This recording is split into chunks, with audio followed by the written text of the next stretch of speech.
Wow, here we are again, folks. Brother Peter with tidbits from the Word.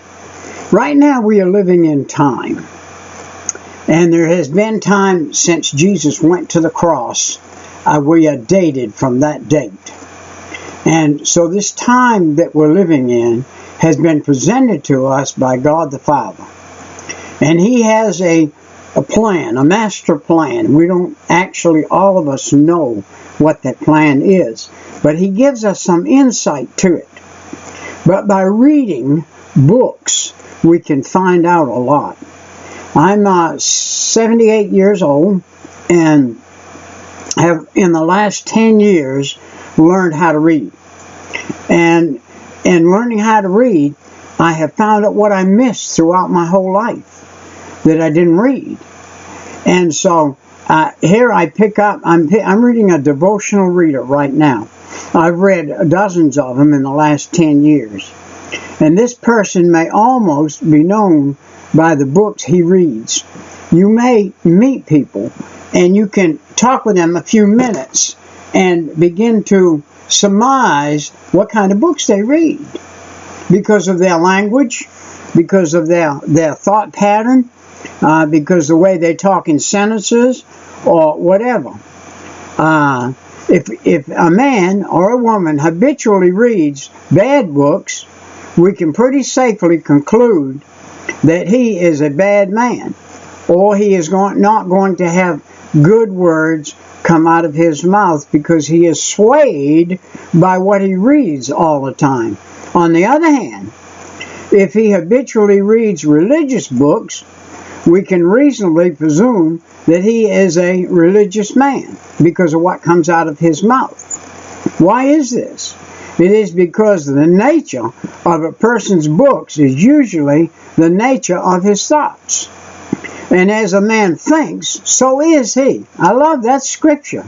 As a man thinks, so is he. That's what he becomes, what he thinks. If he's thinking good, he'll become good. If he's thinking evil all the time, he will be evil all the time. Consequently, our reading devotional literature is a great aid to our being devotional. There are twofold, I fear, realize how important to our spiritual advancement is in the cultivation of a taste for devotional reading. As we cultivate our lives in devotional reading, every chance you get, pick up a little devotional book.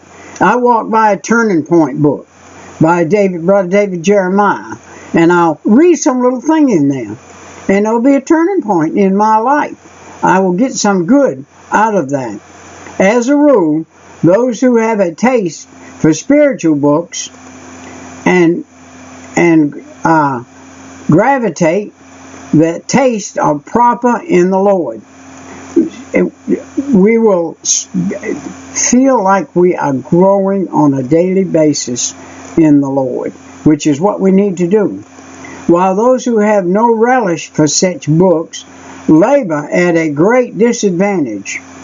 Someone has said that he who begins a devout life without a taste for spiritual reading may consider the ordinary difficulties multiplied in his case by 10. Wow. Just think. 10 times more inaptable to be able to socialize with Christian people because you don't have that in your mental repertoire. The ordinary difficulties multiply his case by 10. The most spiritual men of all ages have had a strong love for reading spiritual books. If, however, my reader happens not to have such a taste or such a love, he should not be discouraged, for it can be created and increased through the perseverance in reading devotional literature. Just as a person who does not relish a certain food may if he continues to learn how to like it, and he will persist in eating it. So a person who does not have a taste for devotional books can come to enjoy them if he will diligently and prayerfully pursue them.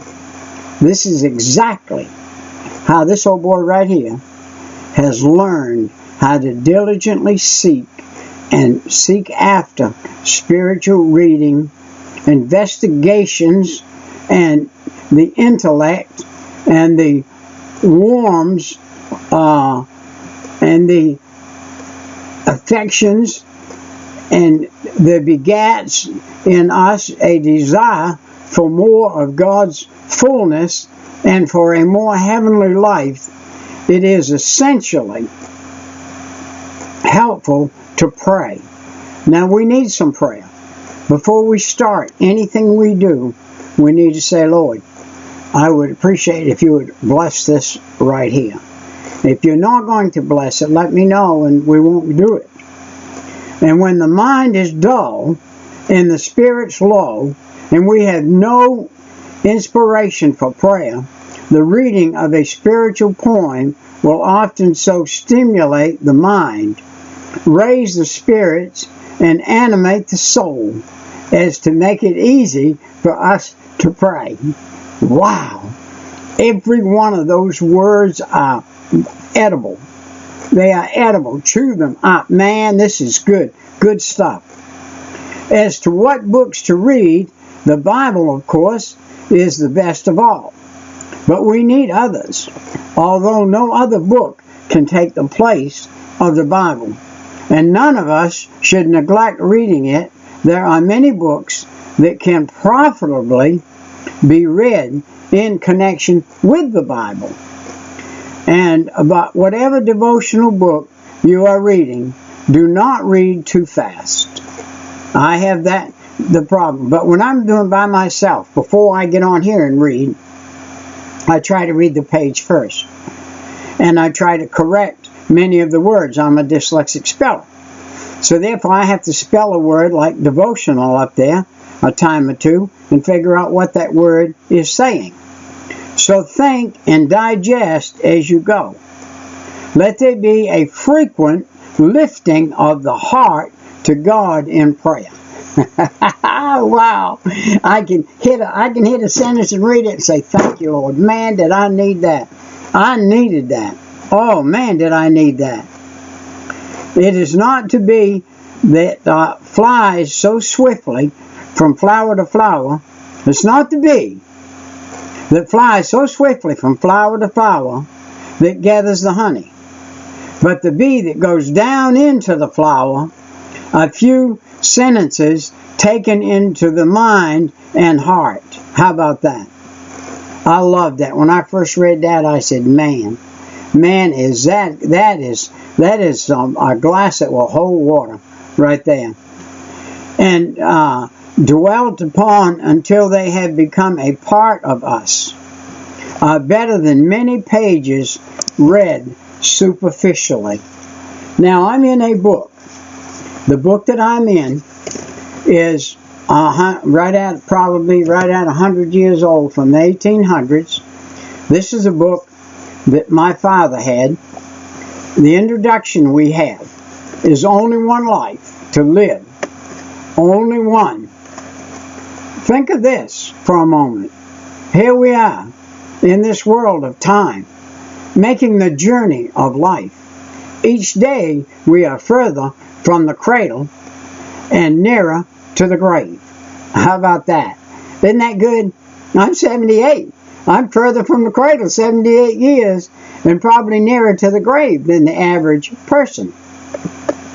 Solomon thought, "See the mighty concourse of human lives. Hear their heavy tread in their onward march. Some are just beginning life's journey. Some are midway up the hill. Some have reached the top. And some are midway down the western slope.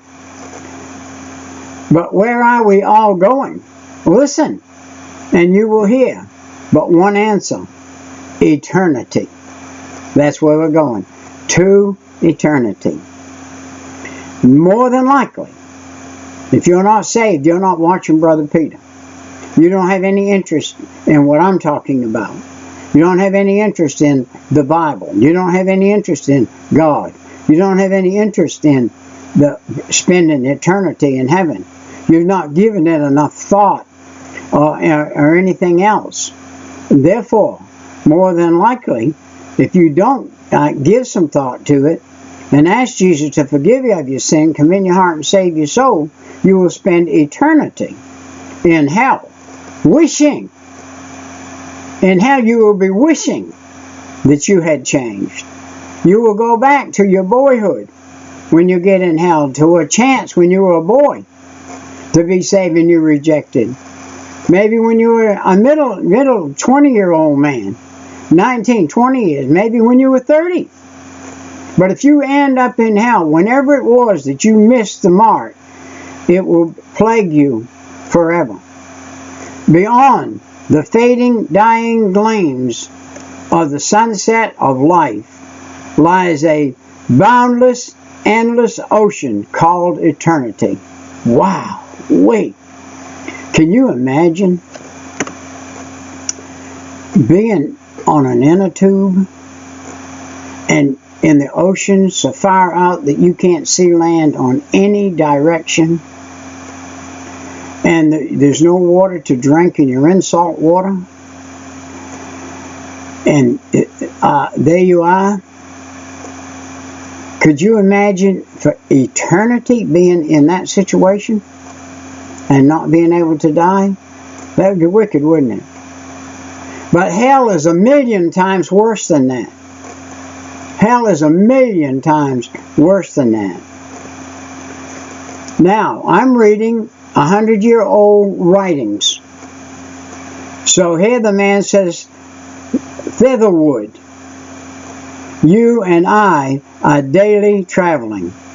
In other words, thitherward, where we are traveling on.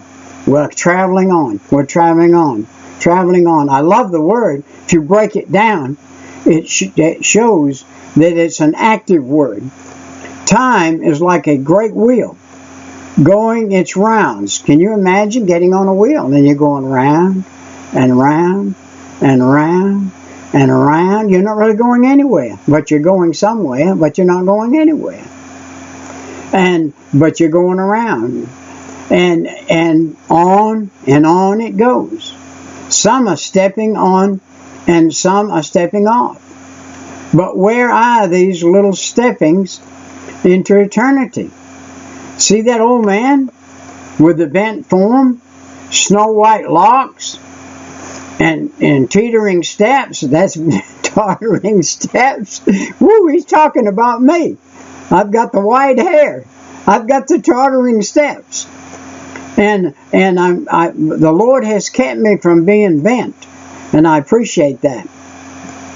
He has been along around, but he has made it at last. See the middle-aged. His round has not been so long, but he must step off.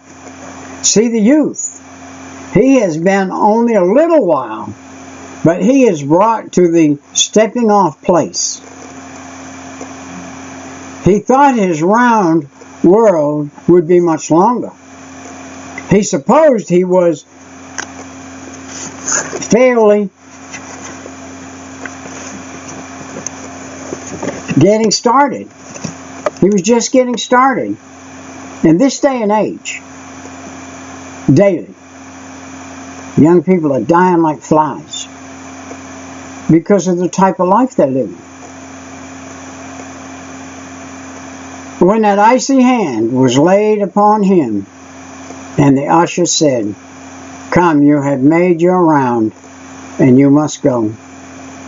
The infant that gave its first faint cry this morning may utter its last feeble one tonight. And thus they go. But where? The answer is eternity. Eternity. Eternity. If you were to start today and ask each person you meet the question, where are you going? And if possible, were you to travel the world over and ask each one of earth's habitation, there could be but one answer: eternity.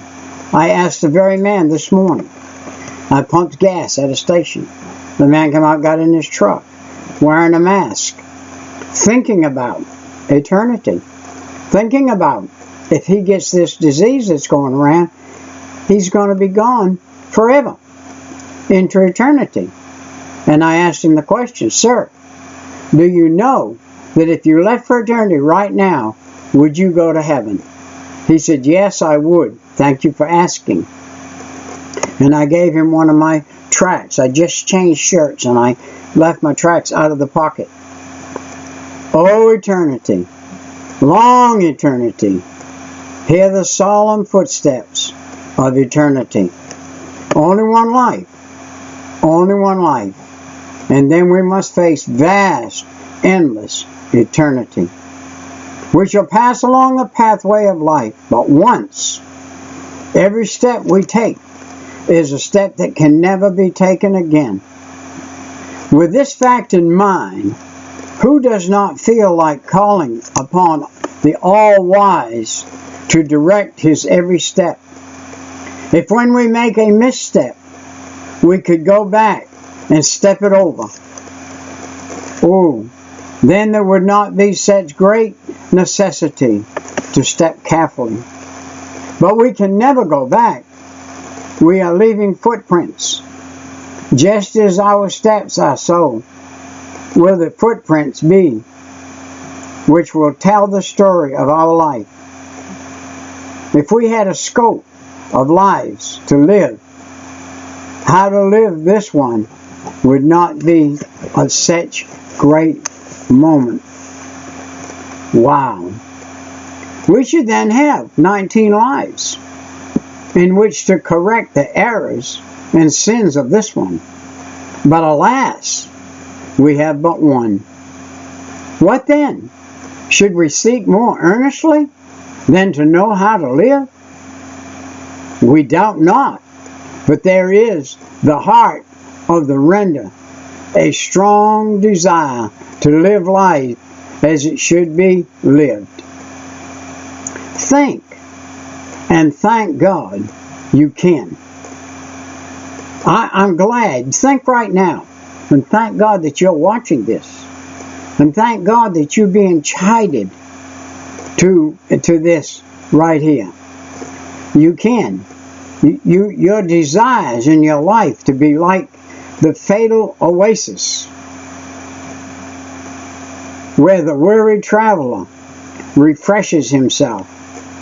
Wouldn't you like to be that kind of life?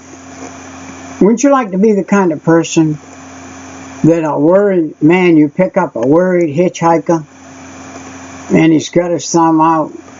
He hasn't had anything to eat for a couple of days.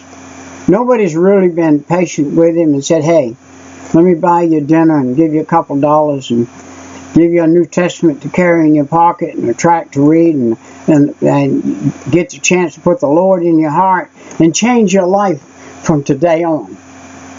Starting with this minute, from today on, yes, you'll be on the road. Yes, you may have some worry steps. Yes, you may have some things, but you can do it with God in your heart and God on your life, and it will be totally different. I've picked up hundreds over the years of hitchhikers in a 9-mile trek that I'd travel every day and win them to the Lord. And I kept Bibles and New Testaments and tracts in my car. I kept a little money to take out of my wallet. Oh yeah, I could give them $1 or $2. Might even could give them a 10. But you know what's much better? A 20. Take a $20 bill, 4 5s maybe, and give them 4 5s, or some 5s and some 1s, so they'll have some small money and nobody knows they got big money. And do that. So you have seen the rays of light lingering upon the hillside and the treetop, and glittering the fleecy cloud after the sun had gone down. You desire the beautiful rays of that light from your life to linger long after your sun has gone down.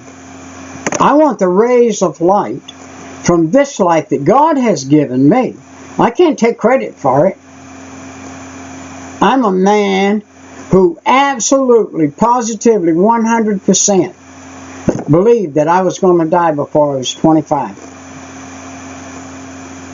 And I tried every fool's errand under the sun to prove it. And didn't die. God wouldn't send me to hell. He wouldn't take me and send me to hell. I reckon it was through my father's prayers that I couldn't make it. I tried my best to make it to hell, but I couldn't make it. I couldn't get it past my father's prayers, I guarantee it. You can have it that way. The deeds you do will live after you are gone. They are the footprints. Someone has said that we each day are here building the house we are going to occupy in eternity. Whew. Man, do you know how deep that sentence is? That you are building the house that you're going to live in for eternity? Every word you speak, every day that you live, every minute, every hour, every deed that you do. I ask this question many times. If you are building a mansion, have you sent a board up there today? If you are building a mansion in heaven, have you sent a nail up there today? Have you sent a shingle up there today? Are you going to have windows in your house? What kind of house are you going to have if this be the case? If this be true, nothing should concern us so much as how to live. Some men are devoting their time in that power of intellect to the envision. Some are studying statesmanship. Some are studying the arts. Others are in science. But we have come to learn a little more about how to live. Many are thinking much about how they wish to die. But let us learn how to live. If we live well, we shall die well. I got news for you, my friend. I'm going to die well. And I'm going to die happy. I'm going to ask the Lord to give me right now, and I'm asking Him daily. I'm 78 and healthy. Very healthy. I can work beside a 40-year-old man. I can work beside my 40-year-old son all day long in the sun. And I can work just as hard as any other 40-year-old man, and I'm 78. And the Lord gives me the ability. Why? Oh, I've got aches and pains. Yes, I've got some little physical things in my body. But I don't let those stop me. Since we have but one life to live, and with it we must face eternity, I am sure there are many who want to make most of their life. There are many who want to be their best in life. This is not a playground or a place to trifle with time. It is a place of work and effort, a place of purpose and earnestness, a place to do something. Life is not given us to squander nor fritter away, but was given to us to accomplish a purpose in the mind of the Creator. If we will set ourselves to live as we should, God will help us, and no man can hinder us. Wow. We are purchasing treasures for eternity by making a proper use of time. To trifle away time is indeed to be the greatest of spendthrifts. If you squander $1, you may regain it. If you squander a moment wasted can never be regained. Wow. Hey, folks, we got to start thinking. There is a great responsibility in life. It means much to live. The time was when you and I were not. Nor we are. Now we are, Now we are. We are there. Can never come a time when we shall not be. You and I shall always exist somehow, somewhere. One sweet thought to me is that I have time enough to do all that God intended for me to do, and do it well. Then comes another thought, a thought that awes me. That's an old word. And good that I do. The sum of my usefulness will be less than it should be if I spend a moment of time uselessly. Oh, me, I've been guilty. I have been guilty. May the Lord help me to regain some of that guilty time. All He purposes us to accomplish, but He does not give us one moment to trifle away. The mission of this little volume is to strengthen and to energize and help you to spend life as you should. May it please the great teacher who has promised to show us the path of life to bless this little work and by it help someone to a pure and noble life and to the accomplishments of all God's design in giving them life. The author. This man, the author. And his name was Charles E. Orr, O-R-R. And I believe he was from in the late 1800s or early 1900s. A man given to God. He speaks as good as any prophet in the Bible ever spoke. He speaks in his book as good as Bible language for you and I from the authors of the Bible. Here's a man that has given his life to God, and God has double blessed him with power in the way he puts his words together. He minces them properly. They make the perfect mince pie when they're done. They got the right amount of raisins in them. They got the right amount of venison in them. They've got the right amount of juice in it. The right amount of what holds it together. And it's perfect. And I love it. And God gave me the book through my father. I see my father's wisdom as I read it. I see my father's wisdom. And from books of this era that godly men wrote, we can see the wisdom from that era. Well, our time has come and gone, and we're going to leave out, and we're going to do another excerpt from the same book. As a matter of fact, I hope you don't get tired of them, but I've got about 180 pages in this book. They're little bitty pages. They're not very big, and there's probably not a whole lot of words on each page, but they're so packed full of volume of insight, of past insight and future for you and I. And we need to put them in our little banks up here so that they can leak down into this heart down here, the great bank down here that God wants us to share with other people, that we would not pass the opportunity by anybody during the day.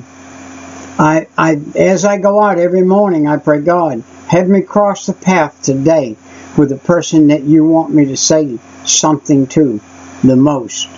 And I try to do that. And God has me do that. To teach the purpose of life. What is our purpose in life? It's that we should win others to Jesus so that when they go, they can go to heaven and not hell. Well, we will see you next time, right? Bye-bye.